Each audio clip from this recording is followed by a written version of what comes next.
मैं एक काफ़ी अंडर कॉन्फिडेंट और काफ़ी डोसाइल और शाय टाइप का इंसान था। मेरे को याद है अभी भी, मैं क्लास 6th में था जब मेरे को बोला गया कि स्कूल असेंबली में न्यूज़ पढ़ो।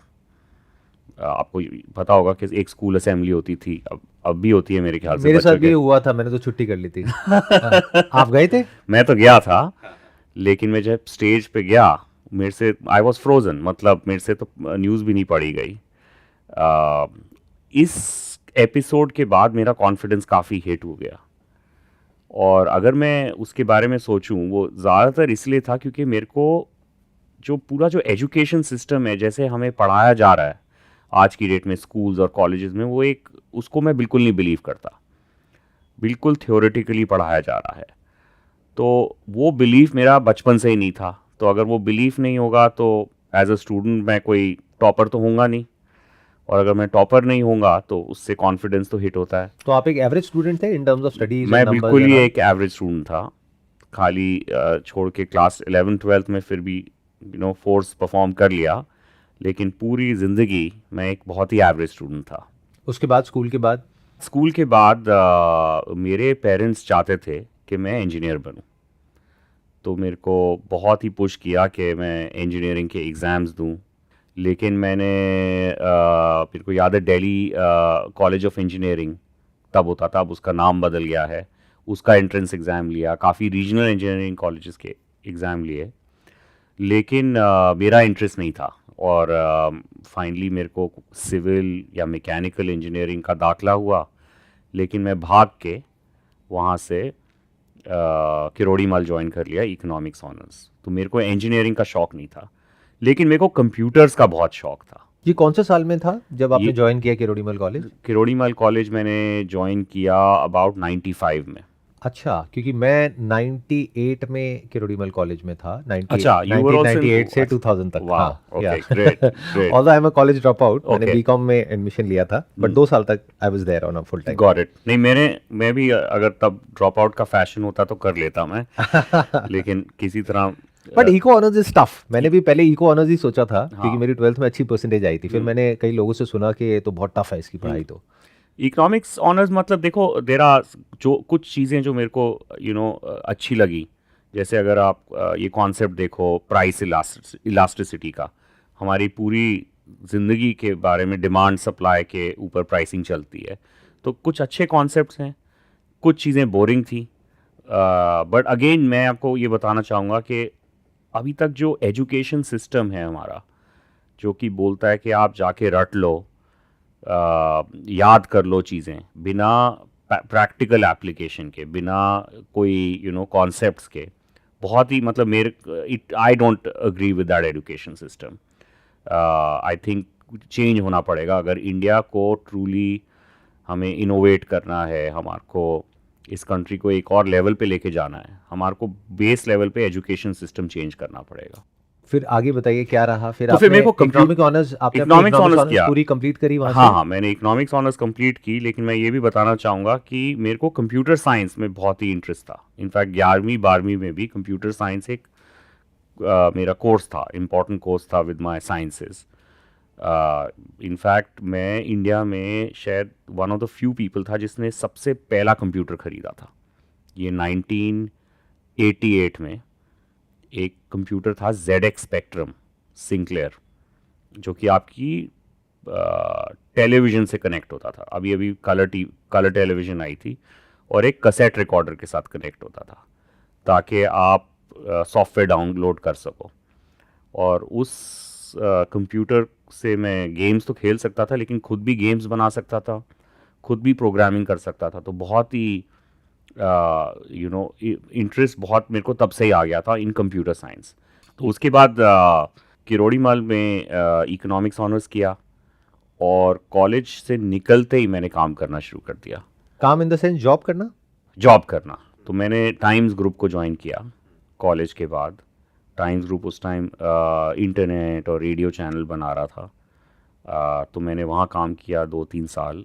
उसके बाद जाके मैंने अपना फर्दर एजुकेशन किया, बट वो फाउंडेशन बहुत अच्छी थी, जो कि शुरू की जो रगड़ाई हुई, शुरू की जो सेंस मिली कि कैसे बिजनेसेस बनाना है, क्योंकि वो नए बिजनेसेस बना रहा था श्री विनीत जैन, जो कि टाइम्स ग्रुप का प्रमोटर है। तो उसके साथ काम करने से काफ़ी समझ आया कि कैसे बनाया जाए धंधा नीचे से ऊपर तक। तो उनके साथ आपने काम किया इन द सेंस, मतलब पास उनसे में आपका काम किया, कनेक्शन था? बहुत कनेक्शन था, क्योंकि वो तो दो भाई हैं, विनीत जैन, समीर जैन। समीर जैन न्यूज़पेपर और ओल्डर बिजनेसेस देखते थे। विनीत जैन जी सारे नए बिजनेसेस, रेडियो, इंटरनेट, इस किस्म के बिजनेसेस देखते थे। तो आपकी पोजीशन क्या थी वहाँ पर? तो बड़ी जल्दी मेरे को हेड ऑफ ई कॉमर्स बना दिया with in 2 years? With in 2 years, ऐसा क्यों? क्योंकि एग्जीक्यूट कर दिया, अच्छा। एक्शन कर दिया।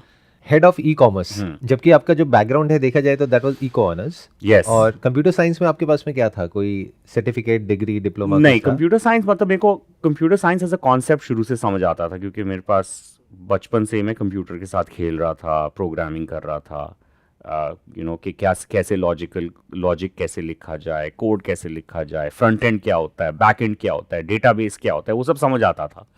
खाली कंप्यूटर साइंस डिग्री नहीं। कोई प्रोफेशनल क्वालिफिकेशन नहीं थी आपके नहीं, पास में? नहीं, उसके बावजूद आप हेड ऑफ ई कॉमर्स बन गए? करेक्ट। उसके बाद मैंने अपना पोस्ट ग्रेजुएशन किया। मैं मगिल में, जो कि कनाडा मॉन्ट्रियल में है, मैं वहाँ पे गया। वो मेरे लिए एक बहुत ही लाइफ चेंजिंग एक्सपीरियंस था, क्योंकि जो एजुकेशन सिस्टम था बिल्कुल चेंज हो गया। तो कोई भी कॉन्सेप्ट समझाने के लिए प्रैक्टिकल एप्लीकेशन था। तो अगर कोई फाइनेंस का टॉपिक समझाना है तो एक्चुअल कंपनी को उठा के और उस कंपनी में क्या फटा हुआ है वो दिखा के हमारे को फाइनेंस के कॉन्सेप्ट सिखाए गए। तो similarly marketing, similarly all other topics. तो मतलब वो मेरे लिए एक बहुत ही गेम चेंजर था। एक तो global exposure and a different style of learning. उसके बाद मैं वापस आया एंड कुछ महीने के लिए I joined back times and very quickly then I joined Google उस टाइम इंडिया आना चाह रहा था। ये कौन से साल की बात है? ये है 2005 की। उस टाइम इंडिया आना चाह रहा था और वो ढूंढ रहा था एक कंट्री मैनेजर। आपको पता होगा जैसे अमेरिकन कंपनीज हैं, हर कंपनी को एक कंट्री मैनेजर, इंडिया एमडी चाहिए होता है अपना ऑपरेशन चलाने के लिए। तो गूगल ने काफ़ी लोगों को इंटरव्यू किया, मुझे भी किया। गूगल बाय द वे उस टाइम, अभी करता है नहीं पता नहीं, पर उस टाइम 15 से 17 इंटरव्यूज़ एक आदमी की हो रही हैं। और यू आर सेइंग 15 से 17 राउंड्स ऑफ इंटरव्यूज? 15 से 17 राउंड ऑफ इंटरव्यूज। तो वो आपने सारे क्लियर करे? सारे क्लियर एंड किए। You became the country head of Google straight away. Because मैंने उसके पहले 3-4 साल कर लिया था ना इंटरनेट। तो अब उस एरा में इतने ज़्यादा लोगों के पास इतनी डेप्थ नहीं थी कंज्यूमर इंटरनेट की, so that was an advantage. तो उसके बाद आई जॉइन गूगल ज्वाइन करने पे तो मतलब एक बहुत ही डिफरेंट लेवल एक्सपोजर आया कि ये तो ग्लोबल स्केल पे कैसे कंपनी बनती है। उस टाइम गूगल भी अर्ली डेज था। इनफैक्ट इंडिया में गूगल को लोग गॉगल बुलाते थे तब, समझ नहीं आ रही थी ये क्या है। और गूगल अभी अभी लिस्ट हुआ था, ग्रो कर रहा था। गूगल ज्वाइन करने से मेरी आंखें खुल गई कि हम ये इंडिया में कर क्या रहे हैं, हम क्या उखाड़ रहे हैं इंडिया में। मतलब अगर आप देखो जो लोग मेरे साथ स्कूल में थे, वो लोग जाके कोई इंजीनियरिंग इंस्टीट्यूट जाके, कोई बंदा भाग रहा है सत्यम की तरफ, कोई बंदा भाग रहा है माइक्रोसॉफ्ट में के किसी हैदराबाद के सेंटर पे, कोई बंदा भाग रहा है कोई और टेक सर्विसेज, इन्फोसिस जैसी कंपनी। ऐसे ये कर क्या रहे हैं सब। मतलब अगर आप देखो उस टाइम यूएस में तो सब लोग कुछ ना कुछ इनोवेट कर रहे हैं, कुछ ना कुछ तोड़ बना रहे हैं, और हम यहाँ पे नौकरी ढूंढ रहे हैं। तो उससे आंखें खुल गई मेरी, और उसके वजह से मैंने शुरू किया GoIbibo। इससे पहले कि हम GoIbibo पे आए, उससे पहले मैं समझना चाहूँगा गूगल में आपने कब तक काम किया, कितने टाइम तक? 2 साल के करीब काम किया as country head. And I am sure आपका पैकेज भी अच्छा खासा होगा वहाँ पर। हाँ, मतलब पैकेज तो अच्छा था। मतलब उसमें फिक्स सैलरी होती है, वेरिएबल सैलरी होती है, और RSUs होते हैं। RSUs का मतलब रिस्ट्रिक्टेड स्टॉक यूनिट्स, मतलब एम्प्लॉई स्टॉक ऑप्शंस, 0 रुपीज़ पे। तो ये 3 कंपोनेंट्स होते हैं एक पैकेज के।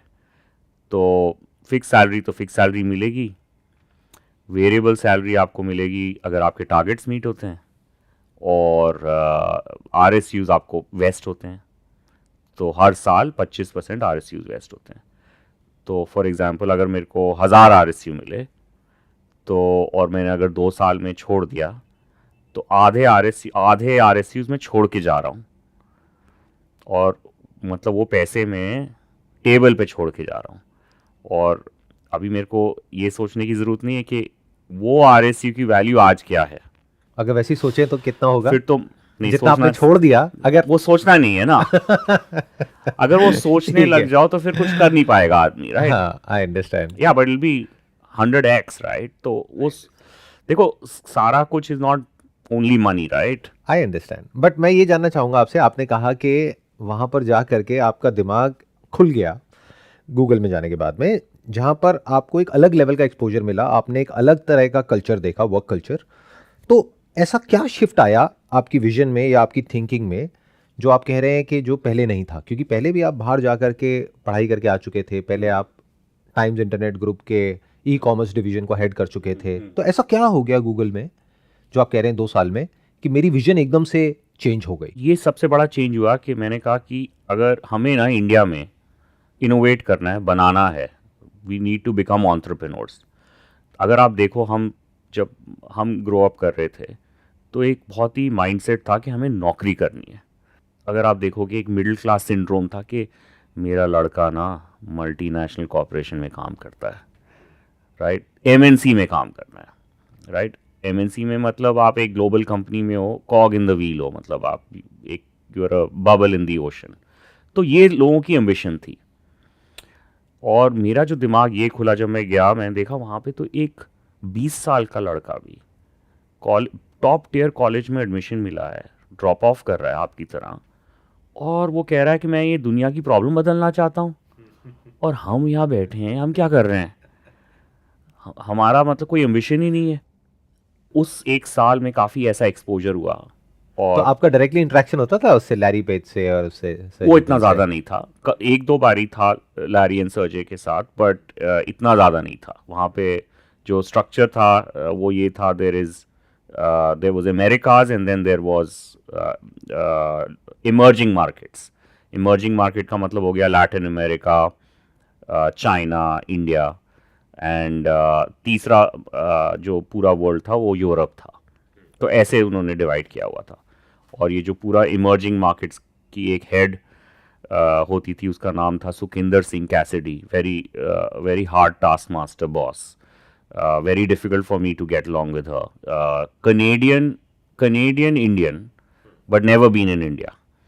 तो very interesting person and very sharp and very smart person. तो ऐसे स्ट्रक्चर था Google. I am asking you all these questions because Google जब आप नाम लेते हैं तो बहुत सारे जो बच्चे आज इंजीनियरिंग के लिए तैयारी कर रहे हैं और IIT को क्रैक करना चाहते हैं, उनका जो अल्टीमेट ड्रीम होता है वो गूगल होता है।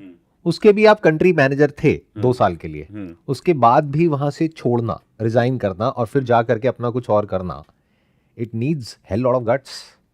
देखो, आई एम अगर श्योर आपकी फैमिली ने भी बोला होगा कि क्या कर रहे हो। बिल्कुल, my wife was very angry कि क्या कर रहा है। एवरीबडी सेड कि this is weird decision. And that too you are saying Goibibo आपने शुरू किया, राइट? मतलब शुरू में तो ये भी नहीं पता था क्या शुरू करना है ठीक तरह से जब मैंने एग्जिट कर रहा था, बट इतना मुझे पता था कि अब हम खुद बनाएंगे। अब हम truly made in India, make in India करेंगे, तभी आएगा मज़ा।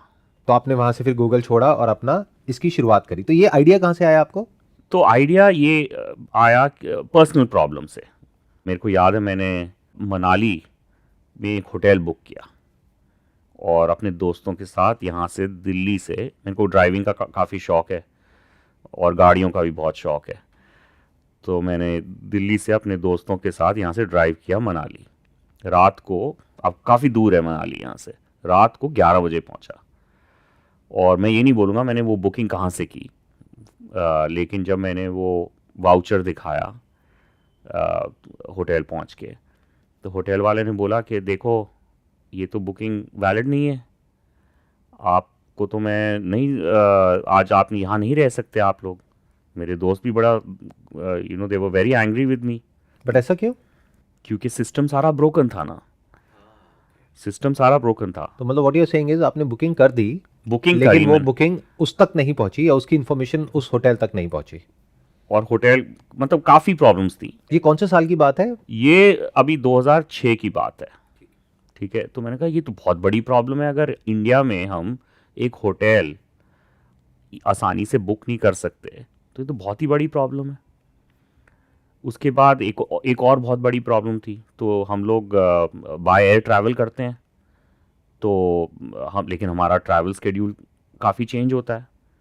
तो उन दिनों जब मैं ट्रैवल करता हूँ दिल्ली से हैदराबाद या बॉम्बे, तो ट्रैवल स्केड्यूल चेंज हो रहा है, कैंसिल हो रहा है। तो मैं देखता था कि मेरे जो पैसे हैं वो वापस ही नहीं आ रहे हैं, वो 2-2 महीने तक, क्योंकि अगर मैं कैंसिल करूं सिवाय जो भी बेसिक चार्जेस के मेरे पैसे वापस आने चाहिए। तो रिफंड्स की बहुत प्रॉब्लम है। फिर एक और ये होता था कि जो मैं बुक करने जा रहा हूँ 3,000 रुपये की सीट, और जब मैं पैसे कट रहे हैं मेरे 6,000, क्योंकि फ्लक्चुएट हो रहा है। तो मैं बोला यार ये काफ़ी सारी ऑनलाइन ट्रैवल कंपनीज तो हैं लेकिन प्रॉब्लम नहीं सॉल्व कर रही। मेरे को अभी भी याद है जब मैं गोवा वीवो लॉन्च कर रहा था तो लोग हंसे कि पागल है, यहाँ पे तो कम से कम 50 ऑनलाइन ट्रैवल कंपनीज है और हज़ारों ट्रैवल एजेंट्स है, क्या करने निकल रहा है और अलग क्या करेगा। और फिर उसके बाद जब मैं किसी को इंटरव्यू भी करता था तो वो मेरे को बड़ा एमबीए का सवाल पूछता था, हाँ व्हाट्स योर डिफरेंशिएशन, मतलब what are you gonna do different, अलग क्या करोगे आप, राइट। फिर मैं उससे पूछता था भाई तभी तो तेरे को इंटरव्यू कर रहा हूँ ना, ताकि तू बताएगा ना कि क्या क्या अलग करना है। बट जोक्स अपार्ट, अलग ये था कि हमारे को सिंपल एक बहुत ही रिलायबल बुकिंग सिस्टम लोगों को देना था। अगर वो एयरलाइन टिकट बुक कर रहा है 3,000 की तो 3,000 की मिलेगी उसको। अगर उसने कैंसिल की तो उसके पैसे इमिजिएटली वापस मिल जाएं उसको। अगर वो होटल बुक कर रहा है तो कंफर्म बुक कर रहा है एट द बेस्ट प्राइस। तो ये कस्टमर की पेन है। बट इसको करने के लिए हमें पीछे जो रॉकेट बनाना पड़ा वो काफ़ी कॉम्प्लेक्स था। तो हमारे को एक पूरा होटल का सिस्टम बनाना था ताकि होटल वाला एक सिस्टम हमारा यूज़ करे, ताकि ये जो बुकिंग मैसेजिंग है वो ना टूटे। एयरलाइन की प्राइसिंग के लिए जो पाइप्स हमारे को बिछानी थी between the travel engine and the booking engines, उसको भी बहुत रोबस्ट बनाना था। तो इसमें काफ़ी बैक एंड पे काम था। तो काफ़ी टाइम होता ये है कि लोग कहते हैं कि यार अलग क्या है, जैसे प्रोडक्ट ए और प्रोडक्ट बी में अलग क्या है। अब जैसे आपकी जो मेन बिजनेस है इमेज बाज़ार, क्या अलग है? बहुत सारी कंपनीज हैं जो कि इमेज एग्रीगेट करती हैं। अलग ये है कि रिलायबल है, अगर मैं सर्च करूँगा कुछ तो इंटेलिजेंट रिजल्ट आएगा। अलग ये है कि मैं आराम से फास्ट डाउनलोड कर सकता हूँ। तो इसीलिए जो लोग कहते हैं ना कि कंपेरेटिव फील्ड है घुसो मत, अगर इनकम्बेंट्स एक सर्विस रिलायबली नहीं दे पा रहे हैं तो एक बहुत ही it is a very important thing for someone to come in and solve the problem. मैं यहाँ पे थोड़ा सा ऐड करना चाहूँगा कि जो लोग अभी इस वीडियो को देख रहे हैं, बहुत सारे लोगों के माइंड में ये थॉट होता है कि हमें कुछ अलग करना पड़ेगा, कुछ यूनिक होना चाहिए हमारे आइडिया में। तो आप जो कह रहे हैं उसमें कुछ अलग नहीं था, क्योंकि उस टाइम पे बहुत सारे लोग वो कर रहे थे, बट वो लोग एफिशिएंट तरीके से नहीं कर रहे थे। तो you wanted to bring in efficiency by understanding the pain points of the customer. तो ऐसा ज़रूरी नहीं है कि जब भी कोई किसी बिज़नेस के बारे में सोचता है उसको कुछ अलग ही करना है, डिसरप्टिव करना है या कुछ ऐसा करना है जो कोई नहीं कर रहा। और जो अलग चीज़ है वो बैक एंड पे हो सकती है, जैसे कि आप अपनी इमेजेस कैसे स्टोर करते हो, राइट। तो जो अलग है वो आपको एक बिजनेस आइडिया में नहीं करना, आप अलग जो है can be at the back and at the user experience level. तो अलग ढूंढने की जरूरत नहीं है। अगर आप देखो ई कॉमर्स भी, अगर देखो इंडिया में फ्लिपकार्ट और अमेजोन के पहले 100 ई कॉमर्स वेबसाइट्स थी, और अगर आप वर्टिकल ले लो तो हज़ारों होंगी। तो वो सब मर गई। क्यों मरी वो? इस ज़्यादातर इसलिए नहीं मरी कि पैसा नहीं था और अमेजोन आ गया। वो इसलिए मरी क्योंकि वो एक reliable fulfilment system, reliable selection system नहीं बैठा पाए, इसलिए मर गई वो। मे बी उसके पीछे पैसे का भी रोल था। देखो फ्लिपकार्ट भी अगर आप देखो, फ्लिपकार्ट को सबसे पहले $1 मिलियन मिले थे 2007 में। फ्लिपकार्ट और इनफैक्ट फ्लिपकार्ट, GoIBO, ये सब इकट्ठे उसी टाइम पे हम लोग बना रहे थे। अभी इंटरनेट पेनिट्रेशन भी ख़राब थी, इंटरनेट की जो पाइप्स थी भी काफ़ी फ्लेकी थी, कभी चल रहा है कभी नहीं चल रहा है, बैंडविड्थ ख़राब थी। अभी स्मार्टफोन्स नहीं आए थे जब हम लोग ये अभी वेबसाइट पे सब हो रहा था, राइट। बट फ्लिपकार्ट ने एक सिस्टम बिठाया जिससे जब मैं कुछ ऑर्डर कर रहा हूँ मेरे को मिल रहा है। इसी तरह एक वेबसाइट थी, नाम नहीं बोलूँगा, मैं शायद सुनेगा समझ गया तो। हूँ आप किस वेबसाइट की बात कर रहे हैं, बट एक वेबसाइट थी, हाँ, मैंने कुछ ऑर्डर किया, हफ्ता बीत गया नहीं आया सामान, 15 दिन हो गए, 30 दिन हो गए, आई रिमेम्बर, मेरे को भी ऐसे एक्सपीरियंसेस हुए और थे फिर हाँ, उस कुछ टाइम में। सामान ही नहीं आ रहा। फिर मैंने बोला चलो नहीं आ रहा तो पैसे दे दो, पैसे भी नहीं वापस आ रहे हैं। तो एक्चुअली अगर आप देखो कंज्यूमर की एक्सपेक्टेशन क्या है सिंपलिस्टिकली, कि यार मैंने कुछ ऑर्डर किया, वो डिलीवर कर दो। मैंने अगर होटल बुक किया तो मेरे को डिलीवर कर दो, फुलफिल कर दो। मैंने अगर फ्लाइट बुक की, मेरे को उस रेट पे फ्लाइट दे दो। बाद में ये मत बोलो कि वो 3,000 की 6,000 हो गई। अगर मैंने कुछ कैंसिल किया, मेरे पैसे वापस दे दो जल्दी से, बैठ मत जाओ। That's the basic consumer expectation. अगर मैंने इमेज बाजार यूज़ किया और मैंने सर्च किया कुछ, तो मेरे को दे दो, फुलफिलमेंट दे दो। हाँ, बेसिकली दो अलग अलग पर्सपेक्टिव हो गए, दो अलग अलग तरह की अप्रोच हो गई। जैसे हमारी अगर बात करी जाए इमेजेस बाजार की, तो हमारी अप्रोच इससे थोड़ी सी अलग है। यानी कि और भी जो वेबसाइट्स हैं उनके भी सर्च इंजन है, उनकी भी स्पीड अच्छी है, उनमें भी सब कुछ है। बट हमारी डिफरेंशिएशन क्या है कि we are into Indian images और वो लोग फॉरेन इमेजेस में हैं। तो इंडियन चाहिए तो इमेजेस बाजार है, फॉरेन चाहिए तो और हजारों वेबसाइट्स है। इस तरह से हमने डिफरेंशिएट ही कर दिया और इस सेगमेंट में अपनी मोनोपोली काइंड ऑफ बना ली in terms of content. But आप जो कह रहे हैं, this is a very different way of looking at things. आप ये कह रहे हैं कि आपने कोई नई प्रोडक्ट कैटेगरी डेवलप नहीं करी, आपने उसी फील्ड में बेटर सर्विसेज दी, या फिर जो भी कस्टमर एक्सपेक्ट कर रहा है उसको उतना दे दिया, डिलीवर कर दिया। देखो, हाँ, बट उसमें जो आप उसी कैटेगरी तो आपकी भी सेम है, right. Image searching category of buying online travel same है। कैटेगरी जो अब IND मनी हम बना रहे हैं वो भी सेम है कि इन्वेस्टिंग। मतलब अगर आप देखो ओवर आर्चिंग नीड क्या फुलफिल हो रही है, आपकी वेबसाइट से हो रही है कि मेरे को इमेज चाहिए, GoIBO से हो रहा है कि मेरे को ट्रैवल बुकिंग करना है, IND मनी से हो रहा है मेरे को इन्वेस्ट करना है, ठीक है। अब एक बहुत ही बढ़िया फ्रेमवर्क है जो कि रेट्रोस्पेक्ट पे अगर मैंने सोचा, वो ये है कि आप क्या चीज़ें करना चाहोगे वर्सेस द कंपटीशन, और आप क्या कंपटीशन को अलाउ करोगे कि वो जीत जाए, वो करते रहे। Can you explain? तो मैं आपको एक्सप्लेन करता हूँ, बड़ा इंटरेस्टिंग फ्रेमवर्क है। तो मैं आपको ये फ्रेमवर्क GoIBO और IND मनी करता हूँ, फिर इमेज बाजार भी ट्राई करेंगे हम, ठीक है। पहले GoIBO को समझते हैं। हाँ, तो अगर आप देखो वाई एक्सेस ले लो अगर आप, ठीक है, उसमें ले लो आप एट्रीब्यूट्स मत, और उसमें आप ले लो value, right. What is the value that you want to deliver to the customer, right. क्या customer benefit in number of units आप देना चाहते हो। और एक्स एक्सिस ले लो एट्रीब्यूट्स। तो GoIBO में हमने कहा कि हमें जो एक एट्रीब्यूट है booking of travel via call centre and via holiday package method, वो हम बाकी ट्रैवल ऑपरेटर्स, क्लियर ट्रिप, यात्रा, मेक माई ट्रिप, ट्रैवल गुरु, जितने भी हज़ारों हैं उनको करने दो, हम नहीं करेंगे, हम ये हार जाएंगे। इस सब कैटेगरी बोल लो आप, या इस पर्टिकुलर एट्रीब्यूट को हम बोल रहे हैं आप कर लो, क्योंकि वो अच्छे से कर रहे हैं। अच्छे से कर रहे हैं नहीं कर रहे हैं इरिस्पेक्टिव, हमने डिसाइड किया ये चीज़ हम नहीं करेंगे। क्यों नहीं करेंगे? Because it is saturated? नहीं, बिकॉज हमारे को चॉइसेस, जब हम compete कर रहे हैं, we have to make choices. But that's what I am trying to understand, क्यों नहीं करेंगे? मतलब Because- बिकॉज वहां पे कंपटीशन ज्यादा है? नहीं, तो आप उस एट्रीब्यूट पे अब वाई एक्सिस पे आ जाओ। वाई एक्सिस पे आप कितनी एक्स्ट्रा वैल्यू, आप 10x वैल्यू वर्सेस कंपटीशन दे पाओगे या नहीं दे पाओगे at the same price point? At the same price point, value to the end user.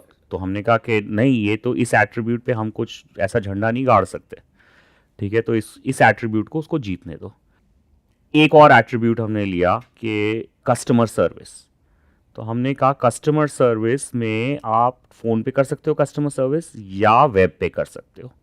तो हमने कहा कि और लोगों को वैसे फ़ोन पे बहुत अच्छा लगता है कस्टमर सर्विस, बट हमने कहा ये इनएफिशिएंट है, कस्टमर सर्विस फ़ोन पे बहुत इनएफिशिएंट है। बिकॉज अगर आप देखो, एक आदमी है जिसको कोई प्रॉब्लम आई है, तो वो फ़ोन उठा के बात करता है और कस्टमर सर्विस वाला पूछता है, वाली पूछती है कि अच्छा आपका टिकट नंबर क्या है, पीएनआर नंबर क्या है, तो इनएफिशिएंट हो गया ना, वो तो 1-2 मिनट तो उसी में निकल जाते हैं, जो कि फ्रस्ट्रेटिंग है। तो हमने कहा कि अगर हम कॉल सेंटर से कस्टमर सर्विस बंद कर देते हैं, कस्टमर थोड़ा दुखी होगा, लेकिन उसकी एक्सचेंज पे हमारा जो कॉस्ट ऑफ सर्विस है वो इतना घट जाता है, तो हम हमेशा कस्टमर को बेटर प्राइस दे पाएंगे। सो देन हमने कहा, जो एक एट्रीब्यूट हमने बनाया कि हमारी प्राइसिंग हमेशा बेटर होगी, क्योंकि हमारा कॉस्ट स्ट्रक्चर हमेशा सबसे कम होगा।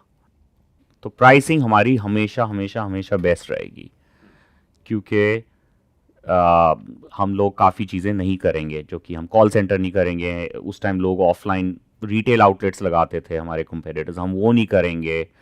हमारा number of transactions to staff इतना रहेगा, तो फिक्स कॉस्ट स्ट्रक्चर भी कम रहेगा। तो उस टाइम आप पूरी तरह से ऑनलाइन चले गए, मतलब जबकि पूरी बहुत लोग, एग्जैक्टली जबकि अभी इंटरनेट चल ही रहा था, that's what I right? Am saying, या फिर हमने कहा कि होटल बुकिंग बहुत ही ख़राब है सब जगह, यहाँ पे हम पागल हो जाएंगे।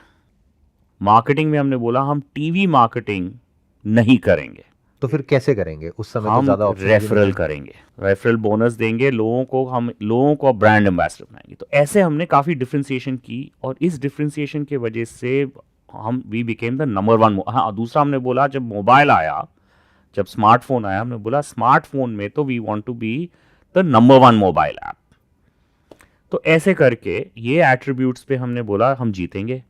और हमने बोला हम कॉल सेंटर नहीं रखेंगे, हम टेलीफोन पे कुछ नहीं बेचेंगे, हम हॉलिडे पैकेजेस नहीं करेंगे, हम रिटेल आउटलेट्स नहीं करेंगे, हम काफ़ी देर तक इंटरनेशनली करेंगे, खाली डोमेस्टिक करेंगे। तो ऐसे करके हमने काफ़ी चीज़ें बोली जो हम नहीं करेंगे। That is what is differentiation, strategic differentiation. Because price पे हमने कहा, सबसे प्राइस अगर आपकी सबसे लोएस्ट है, that's very valuable to the customer. और अगर आप रिलायबल बुकिंग दो, फास्ट इंजन को फास्ट करो, तो it just creates a lot of value for the end user. तो ये तो फ्रेमवर्क हो गया गो आईबीबो का। अब अगर हम आईएनडी मनी पे आए, उस पे बाद में आते हैं, पहले गो आईबीबो की बात करते हैं। हाँ। आपने ये कब शुरू किया, कौन से साल में? 2007 इसके लिए फंड्स कैसे जनरेट करे, अपना खुद का फंड्स या फिर आपने रेज किया था कैपिटल? वी रेज कैपिटल, मतलब हमारे इन्वेस्टर्स थे, बहुत बढ़िया इन्वेस्टर्स। एक तो नास्पर्स, एक साउथ अफ्रीकन स्ट्रेटेजिक इन्वेस्टर है, और टेंसेंट चाइना की सबसे बड़ी इंटरनेट कंपनी है। तो ये दो इन्वेस्टर्स थे तब। तो इनिशियल राउंड आपका कितना, वैल्यूएशन पे कितना फंड आपने रेज किया था? इनिशियल राउंड तो सीड राउंड था, मतलब आप समझो $1-2 मिलियन था तब।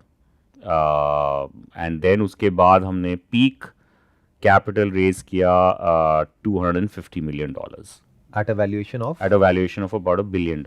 That was in which year? Our last round we had raised in 2015, and फिर उसके बाद 2017 में we did the merger with Make My Trip. तो 2015 में ही आपने एक यूनिकॉर्न कंपनी बना दी। 2000 आज बहुत बात होती है ना इसके बारे में, यूनिकॉर्न कंपनी एंड नेक्स्ट वो यूनिकॉर्न। थोड़ा सा सब्जेक्टिव है यूनिकॉर्न, मतलब हमारे को उसके पीछे नहीं भागना चाहिए। क्यों, ऐसा क्यों कह रहे हैं आप? बिकॉज देखो, at the end of the day main thing is unicorn status is subjective, right? मतलब it is the real business is if the economics are playing out, right? मतलब अगर आपके जितने भी, अगर आप एक यूनिट बेच रहे हो, उसके अराउंड इकोनॉमिक्स कैसे प्ले आउट हो रहे हैं, right? I think that's the main thing. मतलब आपके इकोनॉमिक्स प्ले आउट हो, लॉन्जेटिविटी ऑफ द बिजनेस। आपने देखा ही होगा बायजूस के साथ क्या हुआ है, राइट? और ऐसी बहुत सारी कंपनीज हैं अक्रॉस द वर्ल्ड जो सेलिब्रेटेड थी, बट अगर इकोनॉमिक्स ठीक नहीं है, या अगर बिजनेस में ट्रू वैल्यू कस्टमर को नहीं दे रही हैं, तो फिर वो यूनिकॉर्न स्टेटस का कोई फायदा नहीं है। तो गलत चीज़ पे नहीं भागना हमें। मतलब आप ये कह रहे हैं कि वैल्यूएशन से ज्यादा इंपॉर्टेंट है कि वो बिजनेस फंडामेंटली कितना स्ट्रांग देखो, है और वो customer प्रॉफिट को- बना रहा है नहीं बना रहा है। कस्टमर को प्यार होना चाहिए आपके प्रोडक्ट से, ठीक है? कस्टमर अगर इनडिफरेंट है ना, तो बेकार है प्रोडक्ट। अगर मेरे पास 1000 कस्टमर हैं और 900 कस्टमर इनडिफरेंट हैं और 100 प्यार करते हैं, तो बेकार है। मेरे पास 200 कस्टमर हैं और 200 में से 150 मेरे को प्यार करते हैं, वो मेरे लिए ज़्यादा वैल्यूबल है। तो एक बार एक काम करते हैं, इकोनॉमिक्स की बात करते हैं क्योंकि आपका बैकग्राउंड भी वही है। तो गो आईबीबो की जो इकोनॉमिक्स थी वो कैसी थी? वर यू इन प्रॉफिट और लॉसेस? तो दो बिजनेस थे वहाँ पे। उसके बाद और रास्ते में हमने रेड बस भी अक्वायर किया, जो कि बस टिकटिंग बिजनेस थी। और उसी रास्ते में मैंने एक और पैरेलल बिजनेस बनाई, पेयू, जो कि इंडिया का बहुत फेमस पेमेंट गेटवे है। तो अभी भी चल रहा है? अब सब कुछ अभी भी चल रहा है। देखो, जो भी बिजनेस बनाई है इंस्टीट्यूशंस हैं, ये सब कुछ अभी तक चल रहा है और चलता रहेगा। तो इसका इकोनॉमिक्स बताइए कैसा था ये गो आईबीबो का? गोवा में दो बिजनेस थे, एयर टिकट और होटल। एयर टिकट प्रॉफिटेबल, काफ़ी प्रॉफिटेबल। Hotel bleeding. एंड क्यों ब्लीडिंग? बिकॉज वहाँ पे हुई काफ़ी war between Goibibo versus MakeMyTrip, which ended up into a final truce merger, which was a very good outcome. मतलब सबके लिए अच्छा था। कम से कम 100 लोगों ने, गो आईबीबो के टीम मेंबर्स ने वैल्यू क्रिएट की, पैसे बनाए। This happened in 2016? 17। 2017। उसके बाद में you stayed with that company? I stayed with the company for a year, and then I exited.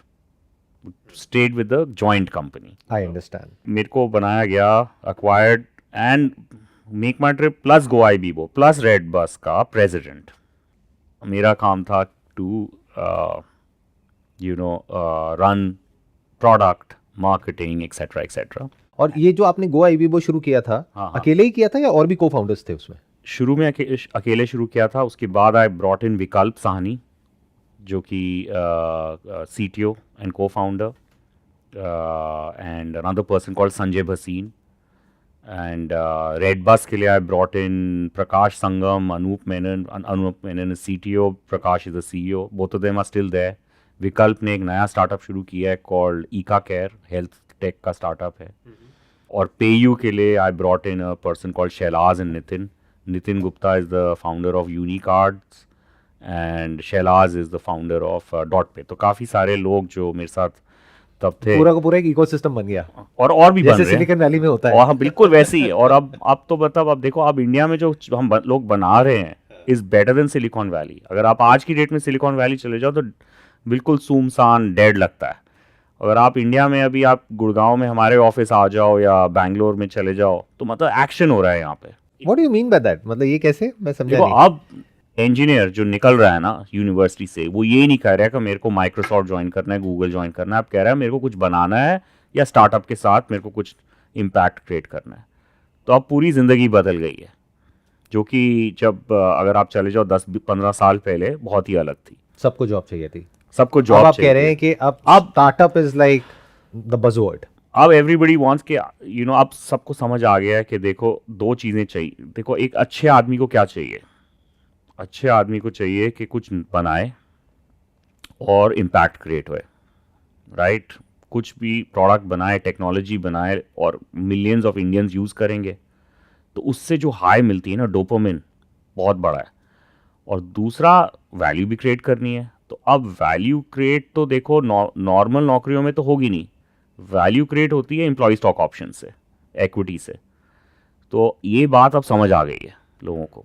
अब जो एग्जिट्स हुए हैं, गो आईबीबो का एग्जिट, अगर आप देखो फ्लिपकार्ट और वॉलमार्ट का एग्जिट, मिंट्रा फ्लिपकार्ट मर्जर, ये सारे जो एग्जिट्स हुए हैं और अब इतने सारे IPOs, सबको समझ आ गया है कि भाई वैल्यू क्रिएट होती है और वैल्यू क्रिएट ऐसे ही होगी। नॉर्मल नौकरी करने से या नॉर्मल सॉफ्टवेयर सर्विसेज कंपनी में जाने से नहीं होगी। तो ये था गो आईबीबो की कहानी, जिसका मर्जर हो गया मेक माई ट्रिप के साथ में। फिर उसके बाद में 1 साल तक आप वहां पर रहे। हाँ, 1 साल से बाद में? रहा। एंड व्हेन आई एग्जिटेड, उस टाइम मेरे को टाइम मिला कि अब वैल्यू तो क्रिएट की है, तो अब वेल्थ कैसे मैनेज की जाए।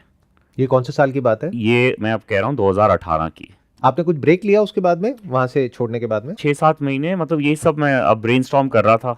मैं जाके ब्रेनस्टॉर्म कर रहा था। मैं काफ़ी ट्रैवल किया मैंने उस टाइम, उस 6 महीने काफ़ी टाइम। पैसा भी बहुत आ गया होगा ना? पैसे की वजह से नहीं, मतलब नहीं आया तो होगा ही, मैं कुछ गलत कह रहा हूं? Not just because of money, right? मतलब मैंने कहा कि let me travel to kind of see के, मतलब 2-3 आइडियाज थे मेरे दिमाग में तब। एक आइडिया था कि VC बन जाओ, एक आइडिया था हेल्थ टेक शुरू कर दो, और एक जो मेरी पर्सनल पेन एरिया थी कि यार ये मनी मैनेज कैसे किया जाए। क्योंकि उस टाइम ऐसे 3 4 5 बैंक्स मेरे को कुछ ना कुछ डिस्ट्रीब्यूट कर जाते थे, कुछ ना कुछ अजीबोगरीब बेच जाते थे। उस time stock trading was a very new phenomena. तो उस टाइम जो भी 2 3 डीमैट अकाउंट जहाँ पे मैंने खोले हुए थे, वहाँ पे यूज़ करने में काफ़ी मुश्किल होती थी। अब तो खैर काफ़ी इवॉल्व हो गया है इकोसिस्टम। अब तो डिस्काउंट ब्रोकर्स बहुत आ गए। डिस्काउंट ब्रोकर्स बहुत आ गए। तो आपका वहाँ पे क्या इंसाइट थी? वहाँ पे ये बेसिकली मेरी 2 इंसाइट्स थी। इन्वेस्टिंग को आसान बनाना है, बहुत मुश्किल होता था, पेपर वर्क होता था, तब काफ़ी कुछ मुश्किल होता था। तो उस टाइम और भी प्लेयर्स थे? उस टाइम प्लेयर्स काफ़ी सारे आ गए थे। जब तक मैं सोच रहा था काफ़ी प्लेयर्स आ गए नाम थे। बताना चाहेंगे कौन कौन से प्लेयर्स थे उस समय जब आपने लॉन्च किया था? हमारे लॉन्च करने से पहले मैं आपको प्लेयर्स बताता हूँ। कम से सेम बिल्कुल गोआईबी वो जैसी स्टोरी थी। 100 प्लेयर्स, 100 प्लेयर्स हैं। जो कोई म्यूचुअल फंड बेच रहा है, कोई डिस्काउंट ब्रोकर है, कोई कुछ और बेच रहा है, कुछ कुछ कुछ कर रहा है, राइट। बट आपके डायरेक्ट कॉम्पिटिटर्स या जिस स्पेस में आप जाने की सोच रहे थे तो उस मैं स्पेस आपको में कौन बड़े प्लेयर्स थे? मैं कह रहा हूँ 3 4? ये सारे देखो, आप वही वाली बात है, राइट, कि अगर आप देखो लोगों की क्या ज़रूरत है। लोगों की ज़रूरत है अपने आसानी से इन्वेस्ट कर सकें, इन्वेस्टमेंट की ज़रूरत है।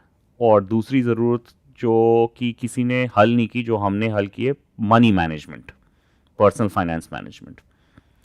तो जब हमने सोचा इसके बारे में, तो वही वही मैंने दोबारा फ्रेमवर्क बनाया, एक्स एक्सेस, वाई एक्सेस। तो जब मैं ये सब देख रहा था, मैंने देखा यार हम लोग गूगल की चीज़ें यूज़ कर रहे हैं, हम एप्पल यूज़ कर रहे हैं, हम माइक्रोसॉफ्ट की चीज़ें यूज़ कर रहे हैं, बट इन कंपनियों में हम इन्वेस्ट ही नहीं कर पाते आसानी से। तो तब मैंने कहा कि हम IND मनी को लॉन्च करेंगे with this 100x differentiator on attribute, not at a category level, so on an attribute level. तो हमने इंट्रोड्यूस किया इंडिया में US स्टॉक्स इन्वेस्टिंग। और वो US स्टॉक्स इन्वेस्टिंग खाली ये नहीं था कि US स्टॉक्स में इन्वेस्ट कर सकते हो कि आप पैसे कैसे अपने रेमिट करोगे, पैसे वापस कैसे आएंगे, फ्रैक्शंस में कर सकते हो। जैसे अगर आप देखो गूगल का अगर शेयर $200 का है, तो आप 5 रुपए भी डाल सकते हो शेयर पे, तो फ्रैक्शंस में इन्वेस्ट कर सकते हो आप। बट ये कैसे होगा? फ्रैक्शनल ट्रेडिंग को हमने इंट्रोड्यूस किया।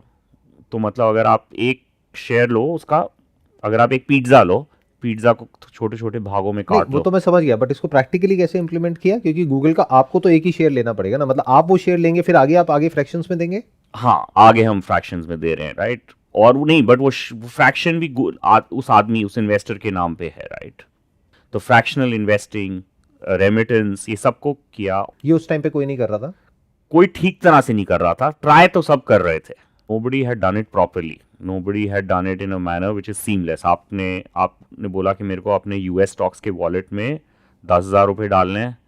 वो 10,000 रुपये कैसे डालने हैं, वो पूरा सिस्टम हमने बिठाया, क्योंकि रेगुलेटेड भी है पूरा। That's what I was about to say, क्योंकि इसमें रेगुलेशन बहुत ज़्यादा है। करेक्ट। तो आपने प्रैक्टिकली किया कैसे? क्योंकि अगर किसी इन्वेस्टर को अपना पैसा इन्वेस्ट करना है यूएस मार्केट में, राइट। तो क्या वो इंडियन डीमैट के थ्रू होगा? कैसे होगा? मतलब हाउ हाँ, डज इट तो वर्क? इसका पूरा फ्रेमवर्क क्या है? हाँ, तो इसका फ्रेमवर्क हमने ऐसे बिठाया कि there is something called LRS, liberalise remittance scheme. उसकी पाइपलाइंस हैं। तो जो आप कहते हो कि मेरे को 10,000 रुपये डालने हैं अपने इन्वेस्टमेंट वॉलेट में, ये इंडियन डीमैट्स पे नहीं होता बाय द वे, ठीक है। तुम आपको 10,000 रुपये डालने हैं, तो आप 10,000 रुपये अपने ट्रांसफ़र करोगे through LRS pipelines through your bank account. तो हमने बैंक्स के साथ इंटीग्रेशंस की, इंडिया के जो बैंक्स के साथ। अगर आपको वैसे जैसे अगर पैसे भेजने होते हैं तो बहुत ही क्लंकी वर्कफ्लो है, तो हमने That's what I'm saying, पूरा वर्कफ्लो ऐप पे। क्योंकि हम जो रॉयल्टी पेमेंट्स करते हैं बाहर, हमारे बहुत सारे फोटोग्राफर्स हैं, कंट्रीब्यूटर्स हैं, Correct, तो तो देयर इज अ आप- वेरी लेंथी हाँ, तो प्रोसेस, वो हम- इतने सारे डॉक्यूमेंट साइन करने पड़ते तो हैं। सारा डिजिटाइज कर दिया हमने। तो उसके लिए आपने बैंक से भी सपोर्ट लिया उस Correct, लेवल का? correct. तो बैंक्स के भी सॉफ्टवेयर में चेंजेस करवाने पड़े होंगे? बैंक्स के लिए हमने सॉफ्टवेयर बनाया और डिप्लॉय किया। मतलब काफी, वही मैं आपको कह रहा हूँ ना, सामने से सब आसान लगता है, तो पीछे काफी कुछ हो रहा मैं है। वही समझना चाह रहा हूँ, बिकॉज तो ये पीछे- जितना पीछे- सुनने में आसान लग रहा है उतना है नहीं, ये मैं समझ पा रहा हाँ, हूँ तो कि वही तो क्या कह रहा हूँ, है। पीछे आप स्ट्रक्चरल प्रॉब्लम सॉल्व कर रहे हो, राइट, बेसिकली। तो I want to understand that entire structure. आप मेरे को एक बार पूरा बताइए, आपने एग्जैक्टली क्या किया? नंबर 1, आपने बैंक्स को कन्विंस किया ये करने के लिए, और बैंक ने कहा होगा हम क्यों पैसा लगाएं भाई, अभी तो इसमें नहीं, पता हमने नहीं बोला volume हम होगा लगा नहीं देंगे होगा। सब कुछ। आपने कहा हम लगाएंगे, सब- हम सॉफ्टवेयर बनाएंगे हम आपके सब लिए। कुछ बना देंगे। तो हमने बोला इससे क्या है, हमने बोला बैंक्स के कि देखो आपके पास इतना हाई क्वालिटी कस्टमर नहीं आने वाला था, इंट्रोड्यूस हो जाएगा। उनको हमने बिजनेस मॉडल दिखाया, बिजनेस प्लान्स दिखाया। तो वो पूरा जो सिस्टम है वो 4x का system, documentation system, KYC system, सारा सिस्टम हमने बनाया, डिप्लॉय किया बैंक्स में, और उसको इंटीग्रेट किया अपनी ऐप से, अपनी ऐप से। करेक्ट। और फिर जैसे ताकि एक कस्टमर के लिए बहुत आसान हो जाए और सारा पेपर वर्क हट जाए, तो वो हुआ। और दूसरी साइड हमने जो भी जो एक्सचेंजेस हैं और जो स्टॉक एक्सचेंजेस हैं उनके साथ इंटीग्रेट किया, उनसे परमिशंस ली। हाँ मतलब वो सारा तो जो भी प्रोसेस वो था रेगुलेशंस के अकॉर्डिंग ही था, तो Regulations उसके लिए कोई स्पेशल परमिशन की कोई जरूरत नहीं स्पेशल पड़ी। परमिशन नहीं, मतलब और उसके बाद हमने कस्टोडियन ब्रोकर्स के साथ टाई अप किया यूएस में, और उसके बाद हमने इसको लॉन्च किया। लॉन्च करने के कुछ महीने तक थोड़ा उसको पायलट किया और पूरे सिस्टम को बहुत अच्छी तरह से बनाया। तो ये इंफ्रास्ट्रक्चर बनाने में आपको, ये जो पूरा आईटी इंफ्रास्ट्रक्चर है, इसको बनाने में कितना टाइम लगा? 8 महीने। तो 6 महीने सोचने में, ब्रेनस्टॉर्मिंग में, और 8 महीने इसको बनाने नहीं में। तो देखो, ओके, इसमें ये नहीं है कि आप 8 महीने बना रहे हो तो कुछ कर नहीं रहे हो, तो आप कुछ क्लंकी ऑफलाइनिश वे से कुछ कर रहे हो ताकि आप लर्न कर रहे हो उस 8 महीने में भी। जो हम काफ़ी बार ये गलती करते हैं, बोलते हैं एक प्रोजेक्ट है 9 महीने लगेंगे तो हम 12वें महीने पे कुछ लॉन्च करेंगे, तो वो मेरे को बहुत ही बुरा लगता है क्योंकि आप कुछ सीख नहीं रहे हो उस 12 महीने में। हाँ, क्योंकि कुछ तो टेस्ट करें ना, कुछ तो फीडबैक मिलेगा, तो कुछ टेस्टिंग करेगा। तो हाँ। हम 2-3 महीने में शुरू कर दिया था, राइट, ताकि ये जो किस चीज़ का? इसी का। ताकि ये जो हमने एक्सचेंजेस और कस्टडी ब्रोकर्स वगैरह सब टाई अप कर दिया था। बस इसमें ये था कि लोगों को पैसा भेजना था तो पेपर वर्क था, तो वो फेज़ 1 था। फेज़ 2 में फिर वो पेपर वर्क हटाया, फेज़ 3 में और डिजिटाइज किया, फेज़ 4 में और ऑटोमेट किया, तो 9 महीने में पूरा इसको रॉकेट बनाया। और ये आपने इन हाउस डेवलप किया या आउटसोर्स किया? नहीं, हमारी टेक्नोलॉजी टीम हमारी इन हाउस है, हम कुछ आउटसोर्स नहीं करते। How big was your tech team for building this at that time? उस टाइम अबाउट 15 से 20 लोग थे। उन्होंने पूरा इसको डेवलप किया। हाँ, मान के मतलब चलते हैं जो पूरा फाइनल प्रोडक्ट है वो पूरा 8 महीने में डेवलप किया डेवलप हो हम गया। लोग। लाइक रोज हम लोग 2 घंटे के लिए बैठते थे इस प्रोजेक्ट पे, हम सब साथ, और रोज डेवलप करते थे कि क्या हो रहा है। मतलब it was a daily drill, रोज, एवरी डे। उस वक्त आपने अपना पैसा इन्वेस्ट किया इसमें या तब भी आपने फंडिंग रेज करी? मैंने अपना पैसा भी डाला, पहले डे 0 पे तो अपना ही पैसा डाला मैंने, जब मैं ब्रेनस्टॉर्म कर रहा हूँ, शुरू की टीम हायर कर रहा हूँ। बट इन्वेस्टर्स जल्दी से जुड़ गए, मे बी दे बिलीव कि जो अगला बनाएगा कुछ अच्छा बनाएगा, एक ट्रैक रिकॉर्ड भी होता है ना। शायद ट्रैक रिकॉर्ड की वजह से। उसके बाद क्या रहा? इसके अप्स एंड डाउन्स कैसे रहे?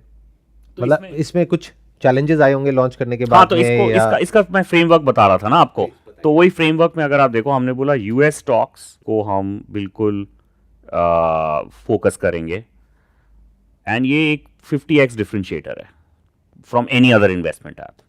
उसके बाद ये जब सक्सेस हो गया, जब इस पे 10 लाख इन्वेस्टर्स जुड़ गए। कितना टाइम लगा? इसको लगा 2 साल, मतलब 2 साल में 10 लाख इन्वेस्टर्स पे आप पहुंच गए। 2-2.5 साल में हम पहुंच गए, ठीक है।